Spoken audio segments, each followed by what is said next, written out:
कांग्रेस महासचिव जयराम रमेश ने 2 अगस्त को गृह मंत्री अमित शाह के खिलाफ राज्यसभा में विशेषाधिकार हनन का नोटिस दिया।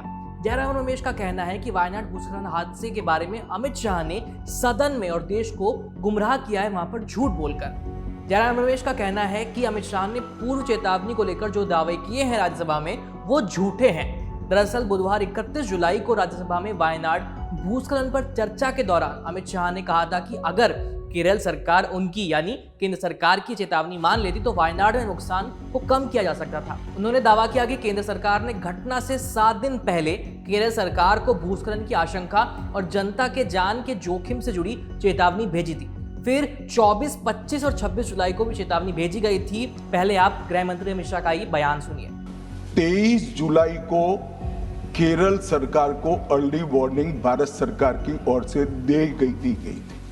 23 जुलाई को 7 दिन पहले, फिर 24 को गई, फिर 25 को गई, 26 तारीख को मान्यवर ये कहा गया कि 20 सेंटीमीटर से ज्यादा वर्षा होगी, भारी वर्षा होगी, लैंडस्लाइड होने की संभावना है, मड भी रस होकर आ सकता है और लोग इसके अंदर दबकर मर भी सकते हैं। मैं कुछ कहना नहीं चाहता था मान्यवर, मगर भारत सरकार की अर्ली वार्निंग सिस्टम पर सवाल किए गए, इसलिए मैं कहता हूं प्लीज लिसन अस, मत चिल्लाइए, प्लीज रीड इट। जो वार्निंग भेजा है उसको पढ़िए जरा।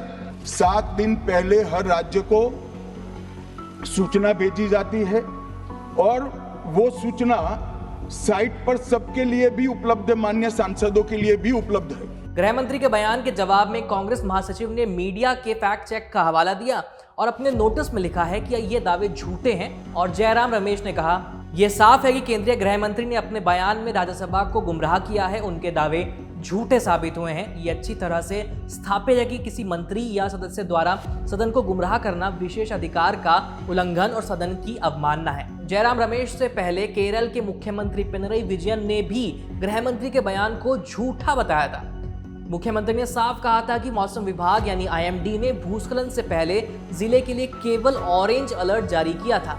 हालांकि वायनाड में 500 मिलीमीटर से ज्यादा बारिश हो गई, जो कि IMD के अनुमान से कहीं ज्यादा अधिक है। अब आपको ये बताते हैं कि विशेषाधिकार हनन प्रस्ताव आखिर है क्या। संसद सदस्यों को व्यक्तिगत और सामूहिक रूप से कुछ विशेष अधिकार दिए जाते हैं, लेकिन अगर कोई सदस्य इन विशेष अधिकारों की अवहेलना करता है या उसका गलत इस्तेमाल करता है तो इसे विशेष अधिकार का उल्लंघन यानी ब्रीच ऑफ प्रिविलेज माना जाता है। ये संसदीय कानूनों के तहत दंडनीय होता है। कोई सदस्य ये प्रस्ताव तब देता है जब उसे लगता है कि किसी मंत्री या किसी सदस्य ने अमुक मामले में तथ्य छिपाए हों या गलत तथ्यों से सदन को गुमराह किया हो। बात करें वायनाड में हुए भूस्खलन की तो केरल की स्वास्थ्य मंत्री वीना जॉर्ज ने पुष्टि की है कि 30 जुलाई को वायनाड में हुए भीषण भूस्खलन में अब तक करीब 350 लोगों की मौत हो चुकी है। अब तक 195 शव और 113 शरीर के अंग बरामद किए गए हैं। भारतीय सेना और बाकी फोर्सेस वायनाड में बचाव अभियान में जुटी हुई हैं और मौत का आंकड़ा भी और बढ़ सकता है। इस खबर में इतना ही। देखते रहिए यूपी लाइव। मेरा नाम है आयुष। धन्यवाद।